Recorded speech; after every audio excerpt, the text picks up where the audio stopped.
प्रीति ने पक्षियों को दिमाग दिए तो कॉर्नवॉल इंग्लैंड में ये होशियार सीगल सबसे आगे खड़ा था। शर्म की बात तो यह है कि मैं भूल गया कि खाना कहाँ था और सीगल को याद था। मैं इस सीगल को वेगस ले जाना चाहता हूँ।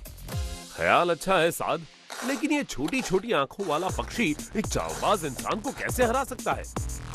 सीगल्स में एक खासियत होती है जिसे ऑब्जेक्ट परमानेंस कहते हैं। मतलब उन्हें याद रहता है कि कोई चीज कहाँ रखी थी, भले ही वो चीज उन्हें दिखाई न दे रही हो तब भी।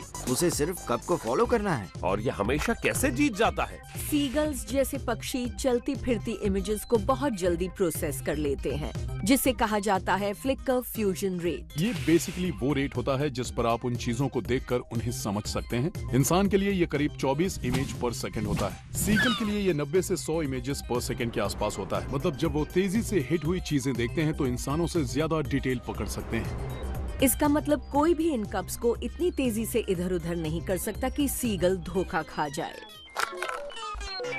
पक्षियों की नजर इंसानों की नजर से अलग होती है। हमारी आंख में 3 अलग अलग तरह के कलर कोन्स होते हैं जो लाल, हरे और नीले रंग देख सकते हैं। लेकिन उनके पास एक और भी होता है जिससे वो अल्ट्रा वायलेट देख सकते हैं, जिसकी मदद से वो जंगल में अपने साथी को या खाना ढूंढते हैं। तो क्या ये सब सिर्फ सीगल की तेज नजर का कमाल है या हम कुछ भूल रहे हैं?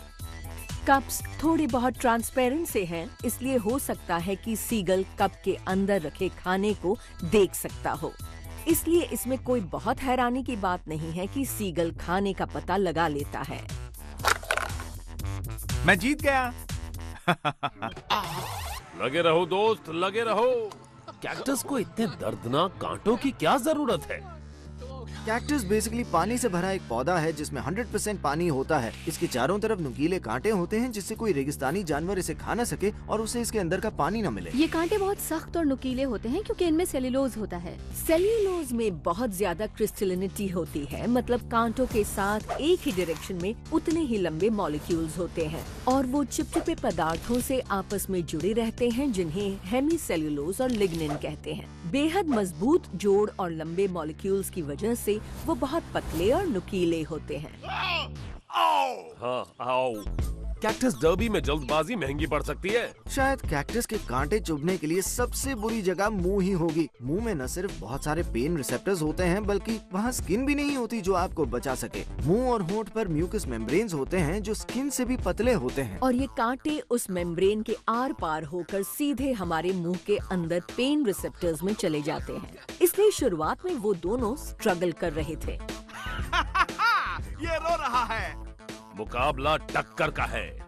जीतने के लिए कटबोन ने एक नया तरीका अपनाया है। वो अपने दांतों का इस्तेमाल कर रहा है। दांत इनामल नाम की एक सख्त चीज से कवर्ड होते हैं और उनमें पेन रिसेप्टर्स भी नहीं होते। कटबोन ने एक टुकड़ा अपने दांतों के बीच दबा लिया और वो रेस में आगे हो गया। बी रैड ने कैक्टस के कांटों को जीभ पर ले जाकर बहुत बड़ी गलती कर दी, जिसकी वजह से वो बहुत पीछे रह गया और कटबोन जीत गया। अपना मुंह खोलो। तुम्हें कैसा लग रहा है रैड? लगता है जैसे मैंने 2 कैक्टस खा ली। आइडाहो के ढलान पर बोडी की इस नींद को 20 लाख ऑनलाइन व्यूज मिले हैं। मैं तो ग्लव्स पहनकर भी नहीं सो सकती। ये स्की पर कैसे सो रहा है? बोडी ऐसा काम कर रहा है जो इंसानों को इम्पॉसिबल लगता है। वो खड़े खड़े सो रहा है। हमें ये इसलिए इम्पॉसिबल लगता है क्योंकि जब हम सोते हैं तो हमारी मसल रिलैक्स हो जाती है, मतलब हमारे घुटने बेजान होकर मुड़ेंगे और उसकी वजह से हम जाग जाएंगे। ये तो गहरी नींद में है। और बॉडी के सोने का राज क्या है? बॉडी सोने के बाद आगे की तरफ झुकता है, लेकिन उसके जूते कड़क हैं कि उसे गिरने से रोक लेते हैं और वो सीधा खड़ा रहता है।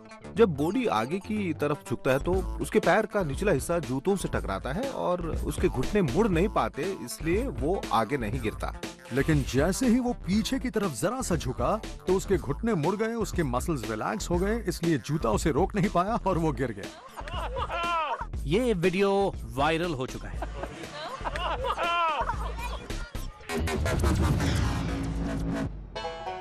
अब देखिए एक पिग टेल जिसे इंटरनेट पर 25 लाख हिट्स मिले हैं। ये हमारे सामने एक पिग खड़ा है। ये उसकी पीठ है, ये उसकी पूंछ है और देखिए ये कैसे मुड़ी हुई है ना?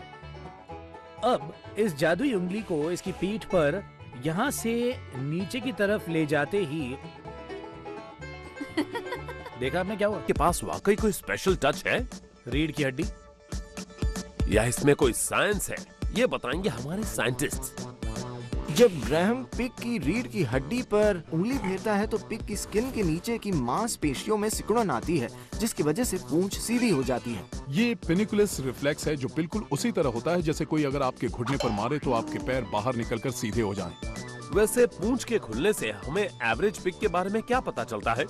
पिग की पूंछ का फंक्शन अभी समझ में नहीं आया है। वैसे कुछ थियरीज हैं जो ये बताती हैं कि ये पिग के इमोशंस दिखाने का एक तरीका है। स्टडीज के हिसाब से अगर पिग खुश है तो वो अपनी पूंछ घुमा कर रखता है और नाखुश पिग अपनी पूंछ सीधी करके अपने टांगों के बीच दबा देता है। ये देखिए, पूंछ वापस घूम रही है। तो अब हम इसे फिर से सीधा कर सकते हैं। मैंने कभी किसी जानवर की पूंछ सीधी नहीं की थी, इसलिए पिग की पूंछ सीधा करना मेरे लिए एक सरप्राइज था और मुझे अच्छा लगा। बहुत बढ़िया ग्रैम।